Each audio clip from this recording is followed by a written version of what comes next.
वैसे तो रक्षाबंधन के त्योहार से जुड़ी कई कहानियां प्रचलित हैं, मगर हम आपको बताने जा रहे हैं सबसे रोचक 5 ऐतिहासिक और पौराणिक कहानियां जिन्हें इस त्योहार की शुरुआत भी माना जाता है। कृष्ण और द्रौपदी का रक्षाबंधन। महाभारत में उद्धरण है कि शिशुपाल का वध करने के बाद जब सुदर्शन चक्र कृष्ण की अंगुली पर बैठने के लिए वापस लौटा तो उससे कृष्ण की कलाई पर भी हल्की चोट लग गई, जिससे खून बहने लगा। यह देख द्रौपदी ने फौरन अपनी साड़ी का पल्लू फाड़कर कृष्ण की कलाई पर बांध दिया।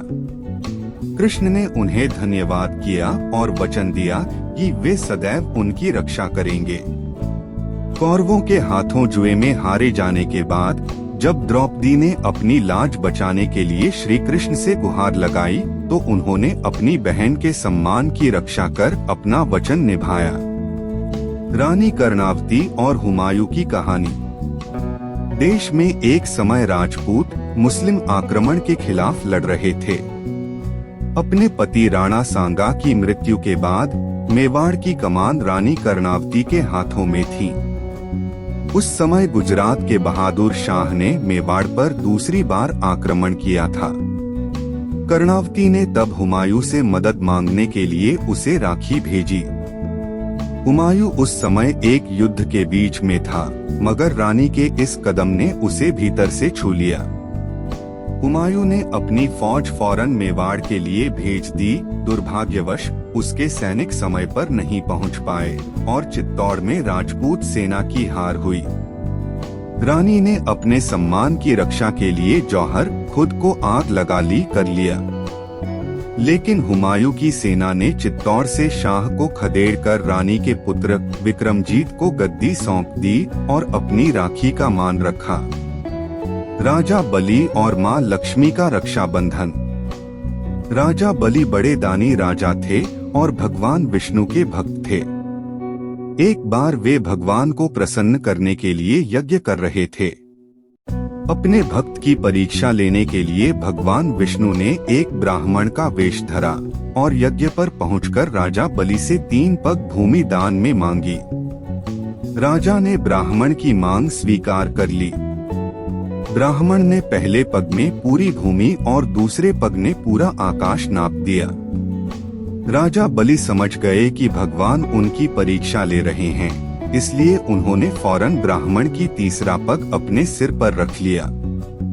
उन्होंने कहा कि भगवान अब तो मेरा सब कुछ चला गया है, अब आप मेरी विनती स्वीकार करें और मेरे साथ पाताल में चलकर रहें। भगवान को राजा की बात माननी पड़ी। उधर मां लक्ष्मी भगवान विष्णु के वापस न लौटने से चिंतित हो उठी। उन्होंने एक गरीब महिला का वेश बनाया और राजा बलि के पास पहुंचकर उन्हें राखी बांध दी। राखी के बदले राजा ने कुछ भी मांग लेने को कहा। मां लक्ष्मी फौरन अपने असली रूप में आ गईं और राजा से अपने पति भगवान विष्णु को वापस लौटाने की मांग रख दी। राखी का मान रखते हुए राजा ने भगवान विष्णु को मां लक्ष्मी के साथ वापस भेज दिया। देवराज इंद्र और इंद्राणी की राखी। माना जाता है कि एक बार दैत्य वृत्रासुर ने इंद्र का सिंहासन हासिल करने के लिए स्वर्ग पर चढ़ाई कर दी। वृत्रासुर बहुत ताकतवर था और उसे हराना आसान नहीं था। युद्ध में देवराज इंद्र की रक्षा के लिए उनकी बहन इंद्राणी ने अपने तपोबल से एक रक्षा सूत्र तैयार किया और इंद्र की कलाई पर बांध दिया। इस रक्षा सूत्र ने इंद्र की रक्षा की और वह युद्ध में विजयी हुए। तभी से बहनें अपने भाइयों की रक्षा के लिए उनकी कलाई पर राखी बांधने लगी। युधिष्ठिर ने अपने सैनिकों को बांधी राखी। महाभारत के युद्ध के दौरान युधिष्ठिर ने श्री कृष्ण से पूछा कि मैं सभी संकटों से कैसे पार पा सकूंगा, इसके लिए कोई उपाय बताएं। श्री कृष्ण ने युधिष्ठिर से कहा कि वह अपने सभी सैनिकों को रक्षा सूत्र बांधें। युधिष्ठिर ने ऐसा ही किया और अपनी पूरी सेना में सभी को रक्षा सूत्र बांधा।